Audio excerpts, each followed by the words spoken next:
All right. Amy Snyder, nice to see you. Great. Good to see you. Thank you for joining me again. It's always the fun transition of, you're talking, it's going to be recorded, but I want it to be as casual as possible. Absolutely. But So happy to spend time. yeah. So I mean, one, just to catch up. So you and Paul are two great friends that I look up to a lot because you're this wicked smart team. And you specifically, you guys, we met when I was at my last company and I was doing a talk kind of through our company, and you guys showed up with one of the speakers, and then you and I immediately connected because you've been in brand strategy, brand development. I have this derogatory term I call people like yourself, which is smart kids.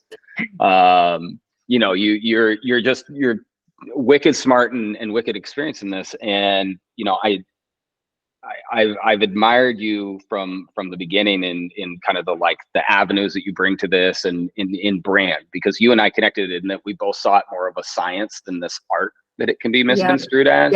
Yeah. And this is very relevant to us right now, right? Because we are, how do we position our brand? How do we develop the strategy of a startup in a technology space that's kind of overrun by these incumbents that are, very old and all this? And before we get into that, I want to hear about what are you up to? What what have you been doing? Yeah, it's amazing that you talk about the first time we met. I mean, I think that was nearly 4 years ago when we had just moved to Portland. It's amazing how time really flies by. Wow. But yeah, it's absolutely right. Connected right away with you. I think you were giving a presentation on brand and just really resonated with how you were talking about the ethos of a brand and what it means. And as somebody who's been working in the brand world for over 20 years now, just was so happy to hear that, moving to a new city, looking for people to connect with who shared similar thoughts and views.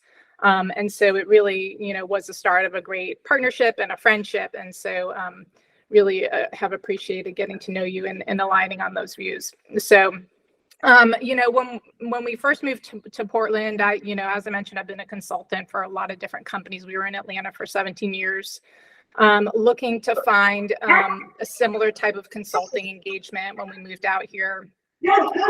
Wanted to find, a really mission-driven type of organization that I know a lot of companies in the Portland area are known for. And I have found that. So I've been working with a number of nonprofits over the last couple of years in the transportation space. I'm currently working for a company called the Missing Middle Housing Fund, which is a nonprofit that's aimed at finding innovative ways to build more workforce housing for less cost and in a faster amount of time. As you know, a lot of areas around Oregon struggle to build their companies because they can't bring in people and find affordable housing to put them in. So that's something that we are looking at helping them do. We do that through a number of ways. We do it through workshops that we help set up with a couple of municipalities. We've done some work in the Newburgh area and the Bend area, bringing together thought leaders in product innovation and financing and development to figure out how do we do this differently, because we're having a crisis here, don't have enough housing in Oregon in general, and especially enough to meet this middle income target. Yeah. And so that's been a very rewarding work and just wonderful meeting with other smaller entrepreneurial companies who are doing innovative things to address this space. So building that network and doing the marketing communications for them has been very rewarding. That's also have some other engagements with different companies too, helping innovation strategy for Pacific Foods right now. And then also working with some, I work with Sparkloff Media too, helping them kind of understand different ways to position themselves. So it's kind of a mix of different clients, but it's all really energizing and exciting. No, but this is because I'm reconnecting right on the housing project and that project that we worked on together. And it's funny is, so this has always been my fascination with brand, right? Mm-hmm. When done right.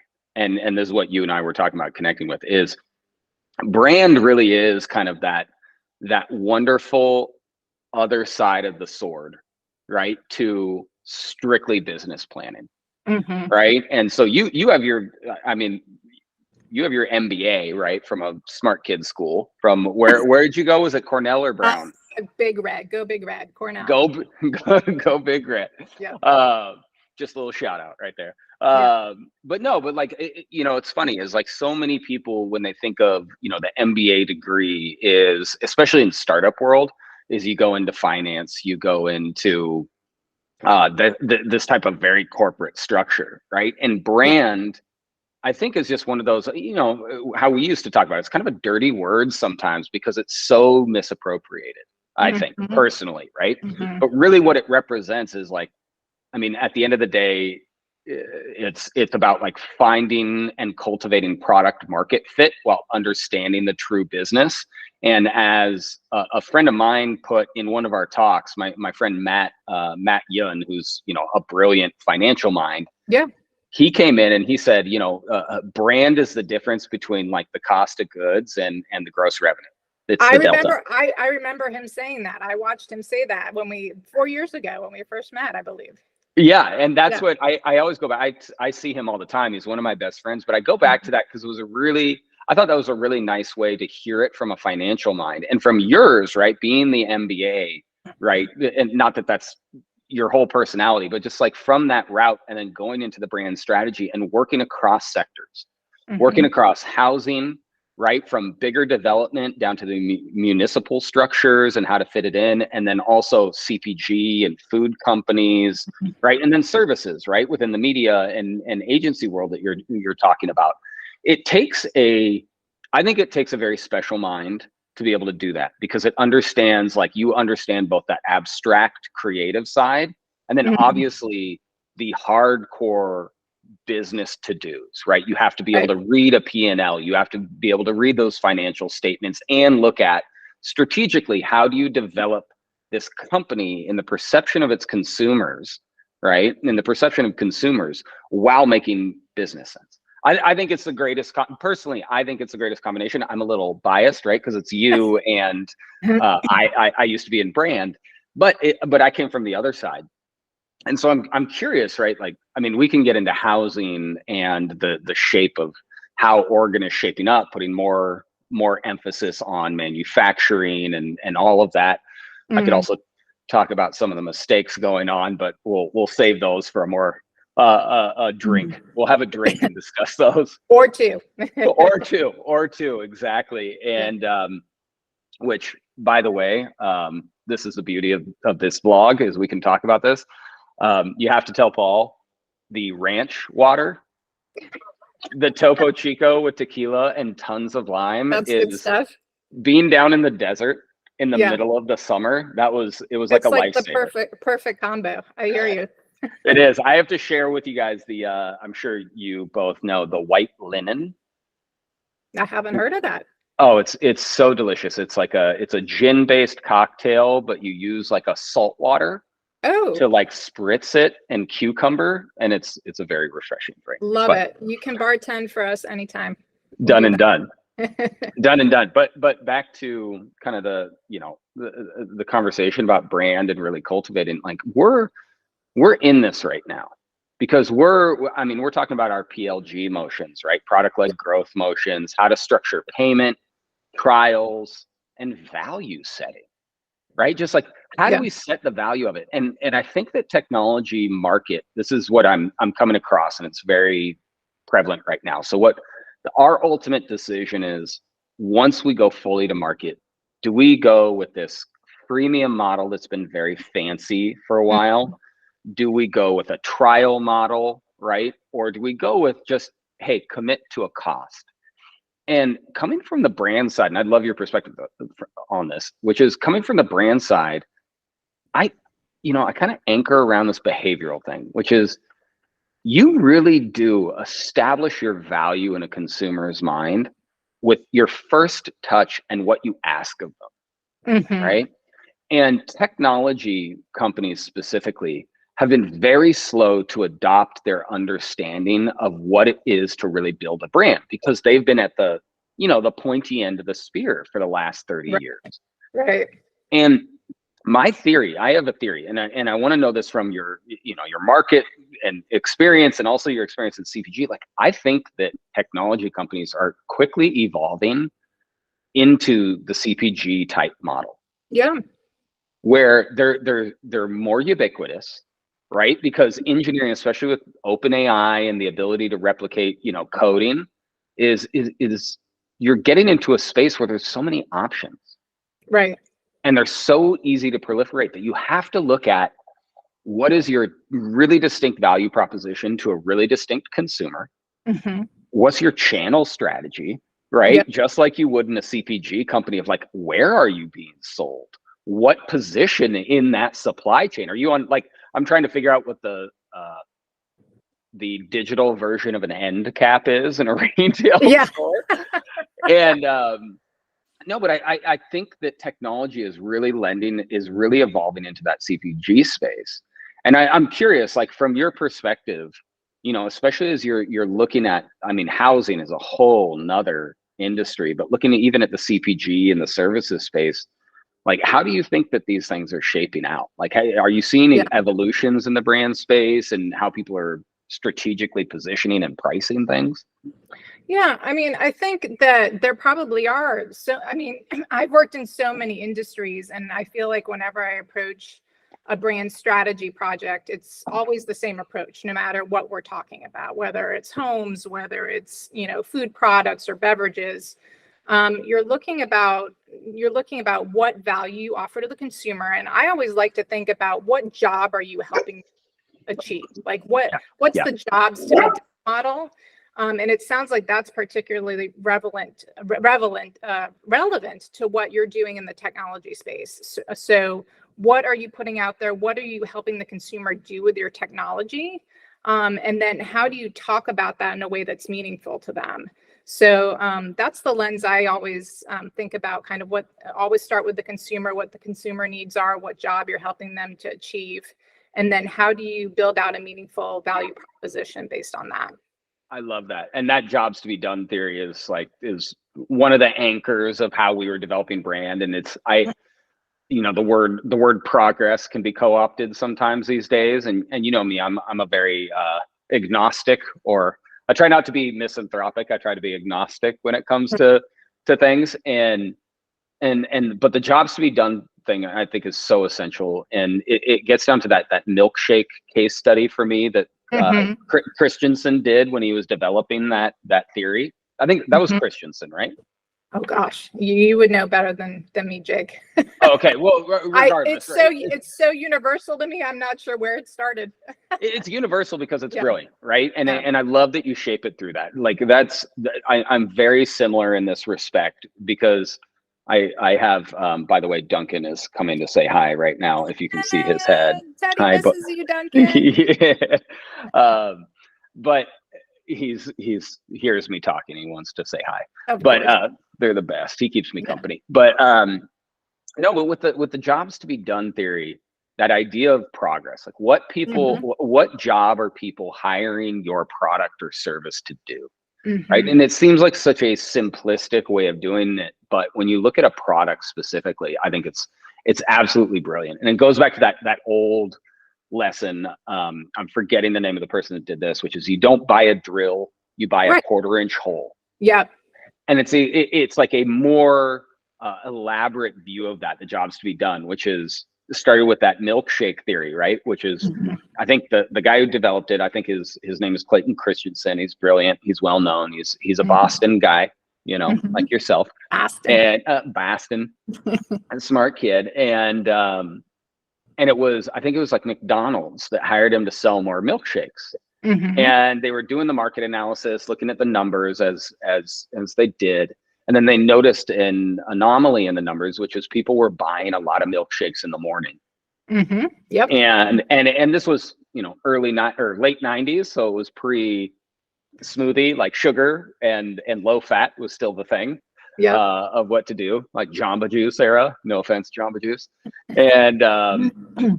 And then they looked at that, and it was an anomaly, and they kept doing these kind of like old antiquated user interviews. They kept getting the same answer, which is effectively, I like the product, it tastes good. And you can't do that. And they were looking at, McDonald's at the time had looked at everything from, co-opting sponsorships with the Patriots, probably with sports teams, and seasonal flavors that, Burgerville does the best, by the way. I'm a Pacific Northwest guy. They do the best seasonal flavors. Nice. But then they weren't developing a true understanding of why people were buying the product early in the morning. And then they went in and they were questioning people, and then they reformed it into, what job are you hiring this milkshake to perform? Right. Is the beginning of that. And what they realized that people were using as a food supplement, because the milk, more than a banana or a McMuffin, would keep them full for longer. Yep, absolutely. And they discovered that. And then out of that, I don't know. I think they marginally moved, interestingly, to this whole innovator's dilemma thing that he had developed this out of, was they marginally increased the sale of milkshakes. But more, what they did was they realized that they needed to develop a more robust breakfast offering. Absolutely.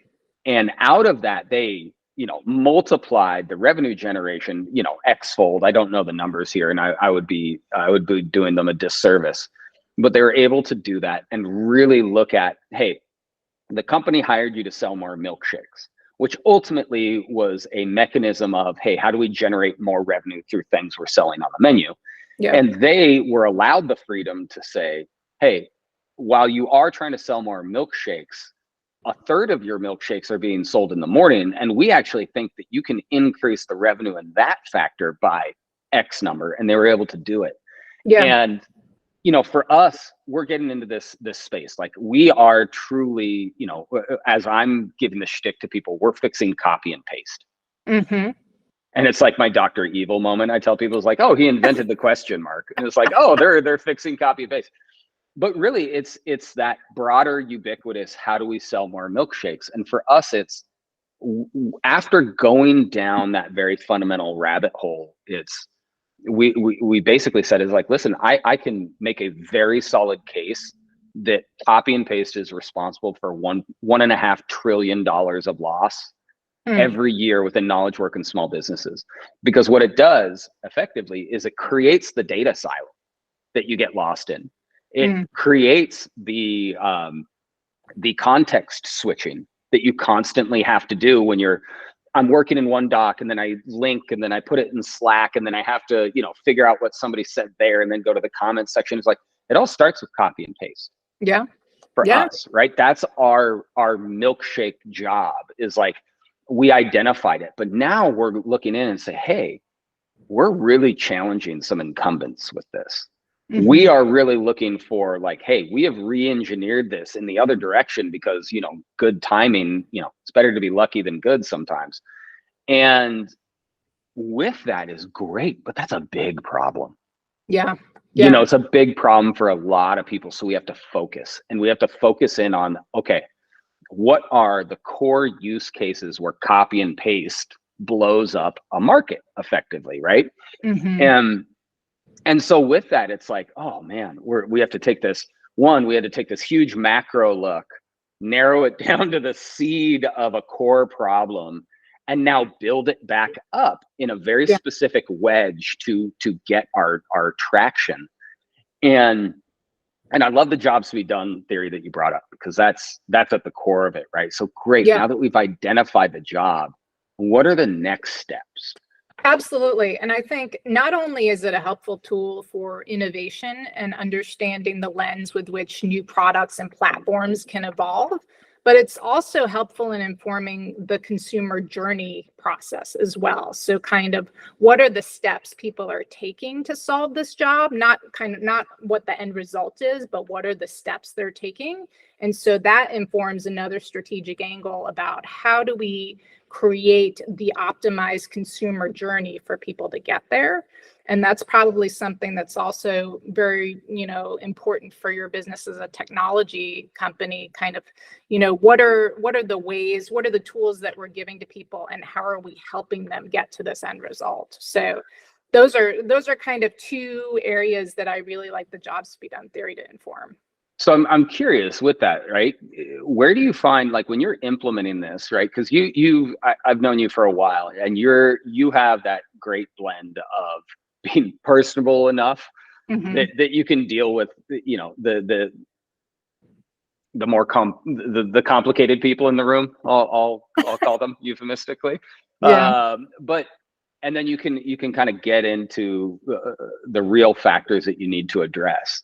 And I'm curious, what are the big hurdles, right? Which is part of the jobs we've done, is identifying the hurdles that you're going to come across. Like, what are those big hurdles that you find just working, especially on the consulting side, but then internally as well? Like, what are those hurdles that you think get in the way of companies the most and get in the way of teams that are trying to implement that?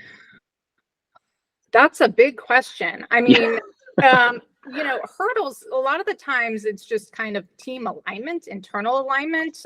Usually you're fielding a big piece of research. So it's getting team alignment on what we want to test. And then once we get the results, how do we implement those? So, you know, how do we take what we've learned from the journey in areas that we need to optimize and turn them into strategic initiatives for us? And typically you'll have to kind of size the impact of those strategic initiatives among a certain level of criteria. But the biggest hurdles is sometimes ourselves as an organization, and just kind of making sure that we're choosing the areas to focus on that have the biggest strategic impact. You know, it's just, it's about finding the right mix of, you know, kind of team effort and team alignment, and just making sure we're going after the things we want to go after most. That's, you know, that's so key. You know, I'm getting back to this idea of clarity. Yeah. Right. Clarity and purpose. Kindness. That's what I like to say. Yeah. It's you know, it's so funny, as you know, it's one of my Achilles heels is I love to explore things from every angle, and it works out when it works out. But then I can also just, you know, go down a rabbit hole with people a little too far, you know. That's part of the fun sometimes, but it's also good to rein it back in when you need to. It is. And these, like, even these working sessions are very therapeutic because it gives me the time to talk through things, right? And I think people lack that ability, like, lack that opportunity nowadays. You know, when we have so many redundant meetings, to really deep dive with people that are subject matter expertise types of people, and go into it. But the clarity side is something that even on our product we're trying to build in. Yeah. And we have a slightly different approach. And I'm curious on this, and obviously I can't wait for you to see the product and how it's evolving. But yeah, I can't wait. But we're speaking a little abstractly here. But clarity to me often is confused with over explanation. And people are saying, "Oh, I need to be clear, so I need to write a 40-page detailed report." Well, sometimes clarity is actually more abstract and just simpler, right? It is reduction that is the key there. Love that. Yeah. And on a product side, it's so antithetical to technology. I mean, I'm sure that you primarily have worked in bigger companies in, like, Teams, in Office and Microsoft, and I'm an anti-Microsoft person, not because I don't believe that they have a great CEO and are doing and have talented people, but because I hate their freaking product. And tell us how you really feel. Yeah, well, I have a joke when we get into the product space, which is, you know, what's the first thing that a team says once they are onboarded onto Microsoft Teams and Office? What's that? How do I get off? Show me the exit. Show me the exit. But it's true, because and it's natural, right? And I think that they're going through, on a product side, they go through the thing that so many, I mean, speaking of innovator's dilemma, they go through the same thing that so many companies have gone through over the course of time. It's death and taxes. It's inevitable, right? Which is, it's death, taxes, and the overburdening of features. Right, where you just go on and it's just like menu and sub menu and this menu, and now AI is just going to over proliferate this in so many ways, right? Because it's just another thing.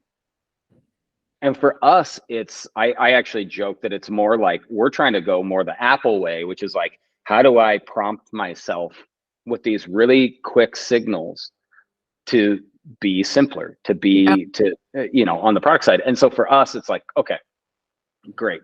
Identify the progress that needs to be done, the job that people hire you to do. And then how do you build into a product those signals, right? Yep. And those prompts that actually keep it simple and want to keep us aligned and clear. And with technology, I actually feel like could be more related to both a service in a home than a CPG, even though we just made that line, which is Mhm. in a world that can be so easily overcomplicated. How do you bear down on the simpler strategic alignment choices? Yeah. Like when you go into a complex project, like how do you do that? How do you distill those things? Yeah, I mean, I think it's easy to lose focus a lot of times when you're thinking about strategy because you want to do so many things. Yes. Yes. And you need to really focus on what you can win first. Like you think about it like the concentric circles. Like what am I really good at and what can I own and win first? And what is my strategy to do that? I don't want to play too many circles out right off the bat because then it just amplifies and people are all over the place and you lose direction. So I think it's just like, what are your equities? What are you really good at? What can you deliver and win at? Yeah. And how do we get there? And then you can focus on things that are, I like to think of things, in stages like 1 to 3 years out or 3 to 5 years out. And making sure we have ideas in those two areas too, so that we can ladder up to a destination that we want to arrive at, but not do everything at once so that we lose focus. And I think that gets to your point about simplicity, right? Like we don't want to cast a million things out there. We want to stay very focused on what we want to do, and then build to something bigger over time. Yeah, you're absolutely right. And that's, it's funny in the startup world because, coming from like strategy and long-term development, like definitely built out like, hey, we want to build something very big that has long-term value. And then Yeah. narrowing it down to like, we are in, I'm lucky to have a great team. But we are in just like, listen, you got to go. I mean, move fast and break things is real, right? Yeah. Especially in this early stage. Like it's move fast and break things with a clear idea of where you're going and a willingness to pivot, which is almost counterintuitive, Mm-hmm. right? It seems like it because you want to, I think the natural tendency that I see with like other startup founders is you want to be very rigid. I have this great thing that can fix this very specific instance. And then when it doesn't quite work out or it changes paths, Mm-hmm. you're Mm-hmm. inflexible and you fail. And then the other one is like you're so chaotic and you're so listless that you don't end up actually having a clear voice in what you're Yeah. trying to do. And it's like this constant tension that can be Right. good, but it can also it can break people and companies. And like as we, personally, as we're developing this, right, as we're trying to develop out this product, hiring is the team, right, to align is so key. And right now, Mm-hmm. like I'm working with people, it's like, okay, we're securing some funding, we're moving forward. We're starting to see, we're joking about it this morning, which is great. Like we're starting to see like weirdly good traction.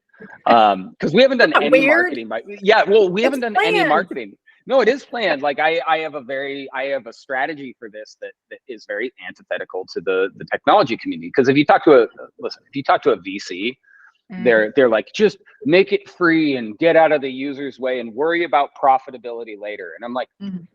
I'm like, if you were in any other industry, I'm sorry, you would be laughed out of the room. But Yeah. great, you've invested some money. It's like very anti. And personally, what I've tried to bring to this is, the experience of having a business before this, which is, listen, Yeah. that doesn't work for long, and it only works in certain moonshot cases, Right. right? And so as we're going through that and we're looking at hiring and we're talking about this right now is how do who do you hire in a startup, right, at this growth Yeah. stage that is effective? And funny enough, on the strategy side, I heard a great piece of advice from somebody, which is just don't hire prognosticators. And they're like, just don't hire anybody that wants to say and not do at this Yeah, point. Right. absolutely. I've worked in a number of different companies, big and small. Right now I'm in one that's just got a few people. So you really have to be willing to roll up your sleeves. I know everybody says that, but it's true. You have to wear a lot of different hats. And you have to be willing to go the extra mile, because what you're building is growing towards something for everyone in the organization. And you have to have that drive to want to grow it. So, I like being a versatile player. I work in marketing, I do communications, I do copywriting, I do fundraising. That's all the stuff that you've got to kind of chip in and do when you're in startup mode. Yeah. And I do agree with the point, like, you need to start in some place of profitability. You can always build the level of profitability and grow it and accept a lower margin in the beginning as you're getting something started, but there needs to be that path to profitability.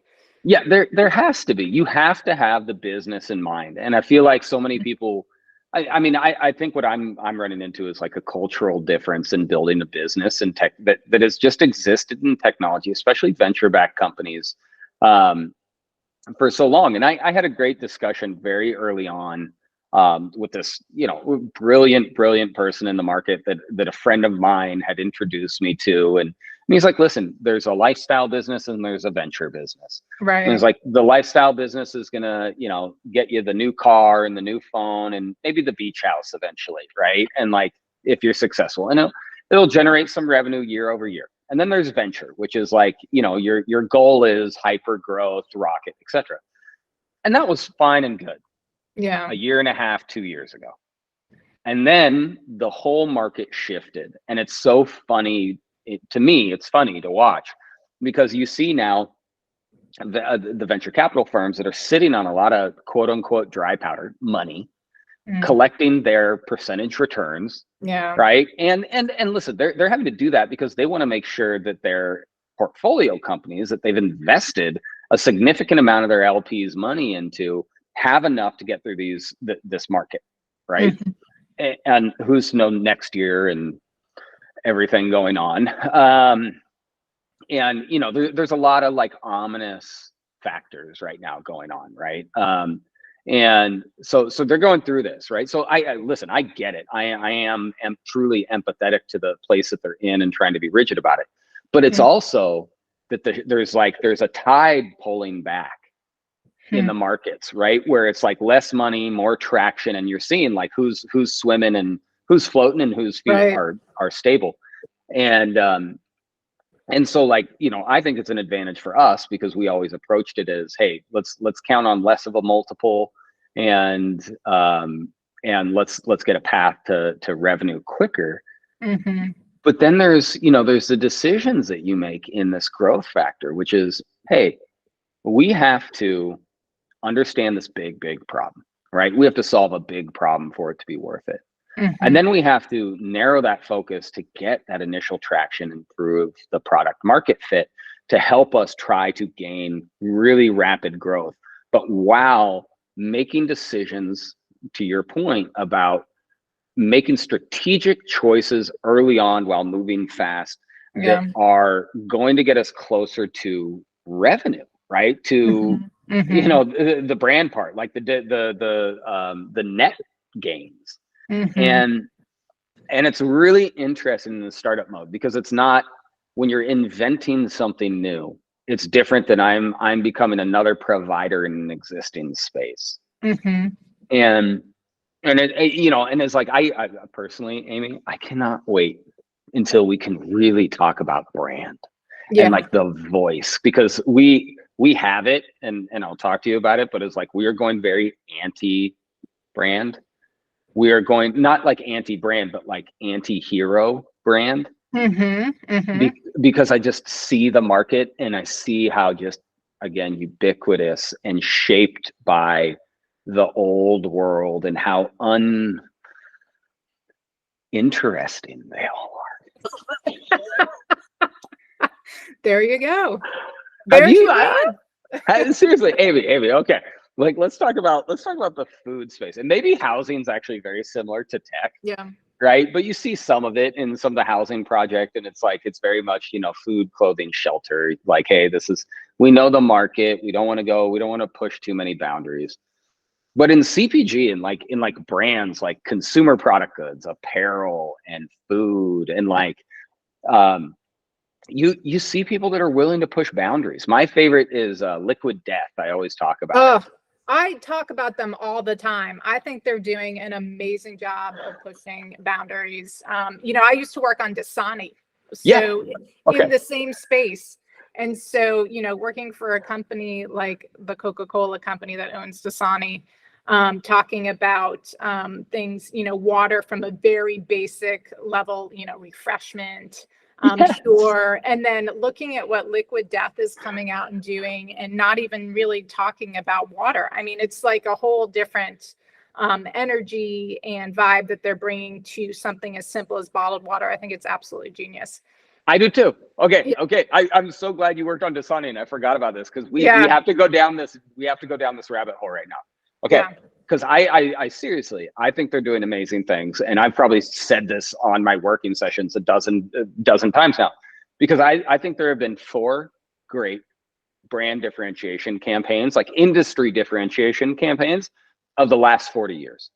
Truly. Mhm. I think there's been, and you could say actually 50 years if I throw in the classic VW bug launch, which we all know of. Like it was the first to be like lemon, and like you thought it couldn't be done and it couldn't. And you have like Wilt Chamberlain not fitting in it. And it was great, right? Because they leaned into their considered weak points that were so anti the era, right?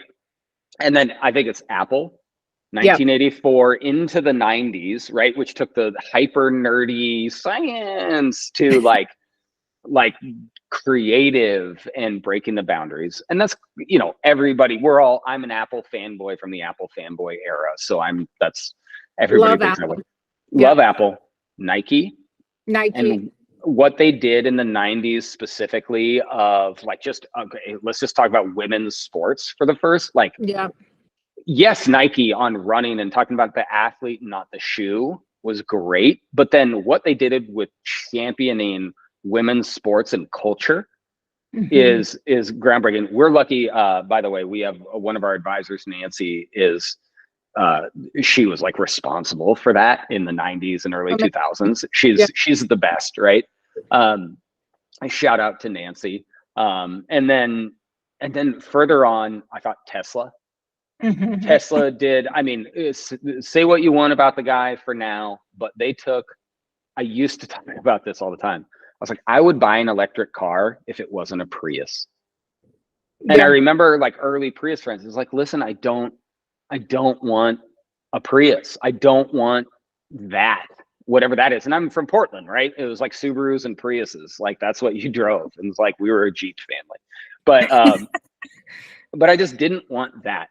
And then I think what Liquid Death is doing, right? And they took Dasani, the world of Dasani, the Coca-Cola company, which, by the way, Dasani is probably the best known brand. And I had there's this great meme going around the internet that has 2 of those dispensing blocks from like a soda machine. Oh yeah. And they have the water written on them, and one is just blue with like regular typeface in black that just says water. It's like Helvetica, water.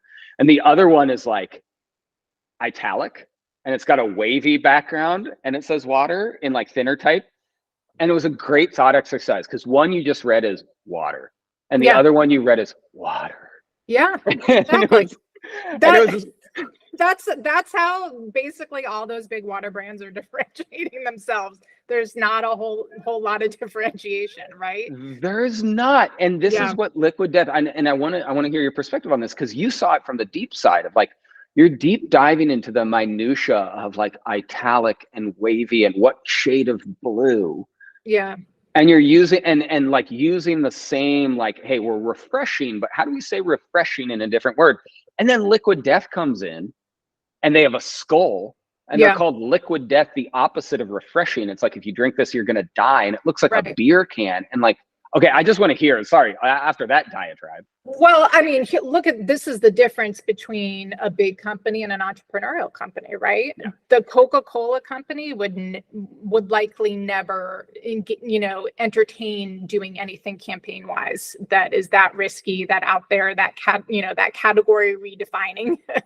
Yeah. So, number one, big company versus small company difference. Yeah. And yeah, I think it's just those companies that can disrupt a category like that and turn it upside down on its head are going to gain traction, gain success.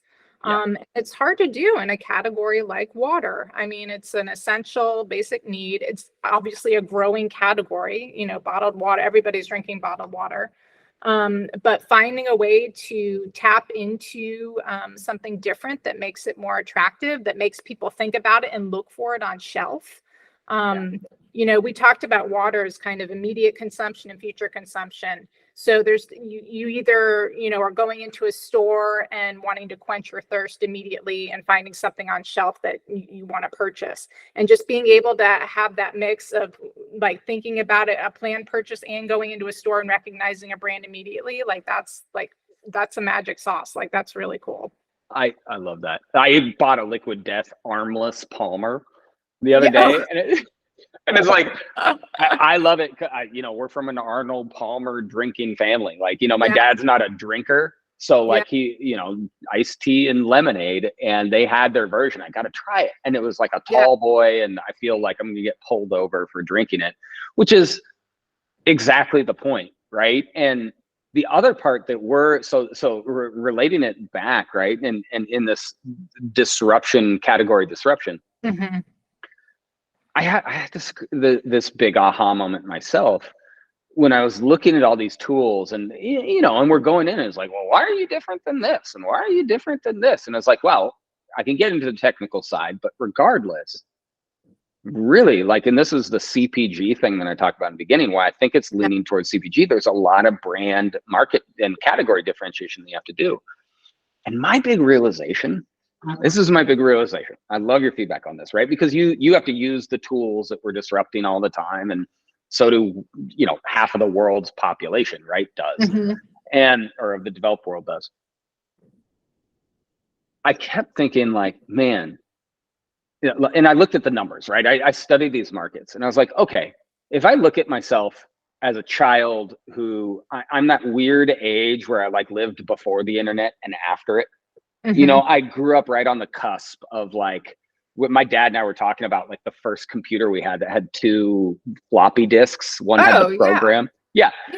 The game we had was like color, like identifying points on the system and then the color that you could draw the lines. And my sister and I would just be like, ooh, she's much better at it than me.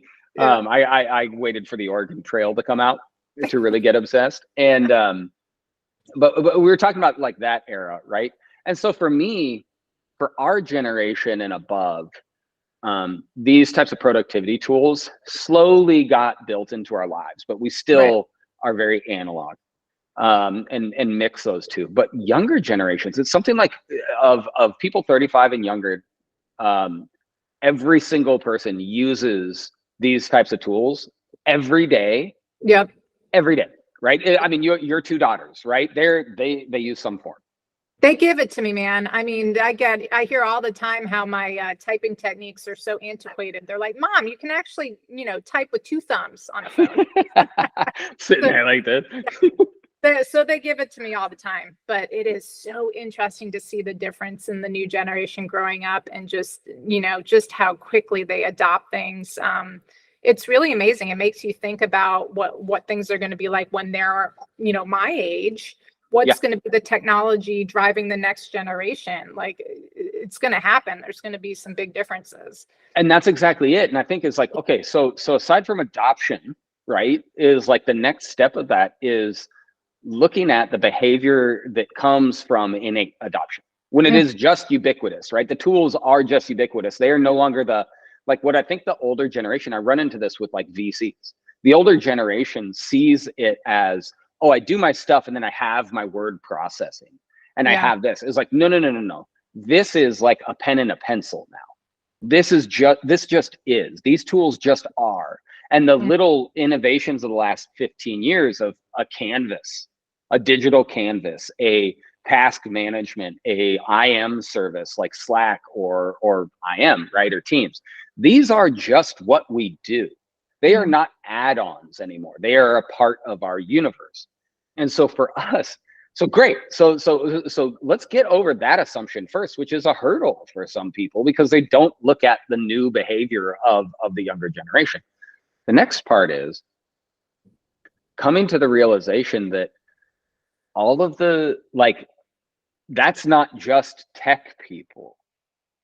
That's everyone. And liquid death, water is the same way to me. I think about it in the same way, where it's like liquid death positions itself not towards the runner or that per se. They say, in my mind, it's, hey, do you know who likes to drink water?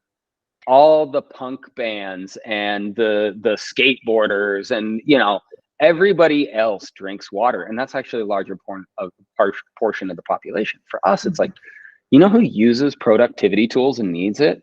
It's all of the independent record labels. It's all of the creatives and the artists and the creative class, like my people, like where I came from, of like really being like, you know, a graffiti artist. And this is like, we use productivity tools, right?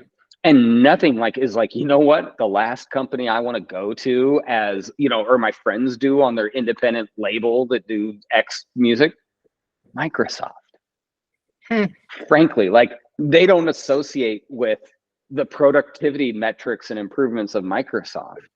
And nor do they all of these venture-backed point solutions that I can rattle off that just are all done by financial backers, right? And then they say, oh, well, we want it for our particular use case. And I say that voice mockingly of like, this is productivity for them.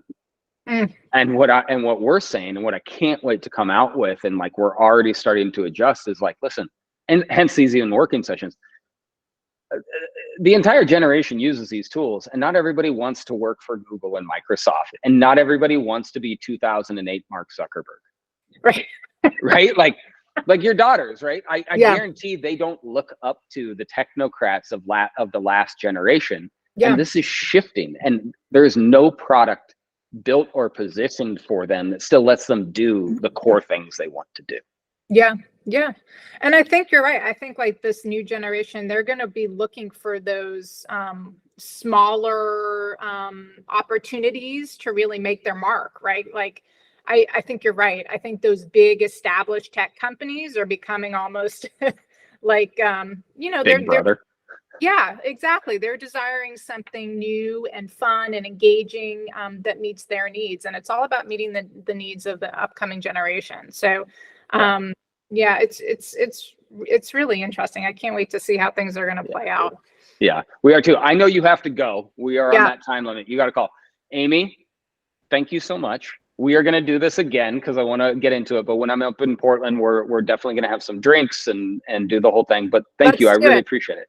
I want that white linen. Okay, I will make it. But enjoy the next call. Say hi to Paul and the girls for me, and Teddy. Give them a scratch for me. Yeah, and, will do. Thanks for the conversation. So good to catch up. Thank you too, Amy. I'll talk to you soon. All right. Talk to you. Bye-bye. Bye.